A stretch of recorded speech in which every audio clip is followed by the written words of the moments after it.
Ngayong araw ng Miyerkules, April 29 ang inaasahang huling pagdinig ng House Justice Committee sa mga reklamong impeachment laban kay Vice President Sara Duterte.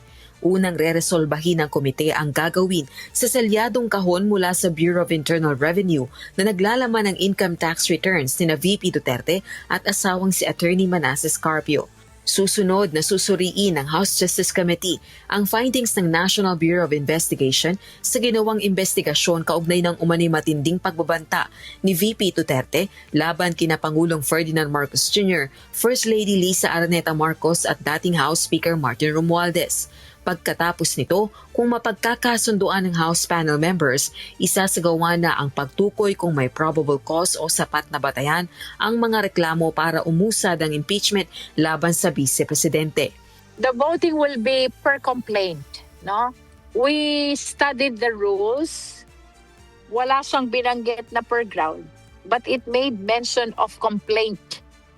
And since we have two complaints, the Sabalia and the Cabrera impeachment complaints, we perceive it as there has to be a determination of probable cause per complaint. So we vote first on Sabalia complaint and then we vote again on the Cabrera complaint. Dahil naman sa mga ebidensyang iprenesenta laban sa pangalawang Pangulo, kaugnay ng alegasyong maling paggamit ng confidential funds, hindi maipaliwanag na yaman at pagpalyang ideklara ang lahat ng ari-arian sa Statements of Assets, Liabilities and Net Worth o SALNs, tiyak na ang pagboto ng ilang House panel members na may probable cause nga ang mga reklamong impeachment. In the first place, isa kami sa mga originally nag-file din ng impeachment, di ba? So, yes, definitely, ganun na nga yun. I will vote for probable cause. I'm quite certain a lot of members of the Justice Committee will vote for probable cause. Samantala, target namang sa May 4 na kompletuhin at pagtibayin ng House Justice Committee ang report nito, kalakip ang resolusyon at rekomendasyon sa mga reklamong impeachment. May 4 ang unang araw ng balik sesyon ng Kongreso.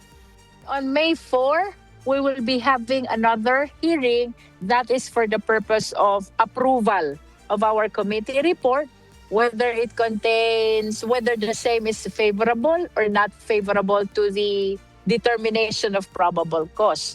If it is favorable to the determination of probable cause, it must contain as well the resolution and the articles of impeachment, no?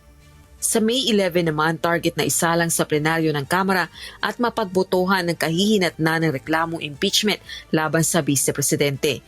Dito nakasalalay kung tuluyang aakyat ang reklamo sa Senado at mai-impeach sa Kamara si VP Duterte sa pamamagitan ng boto ng hindi bababa sa 106 na mga kongresista. O kung ididismiss ang reklamo laban sa Vice Presidente. Rosa Lico, Zumahataw sa Balita Ngayon.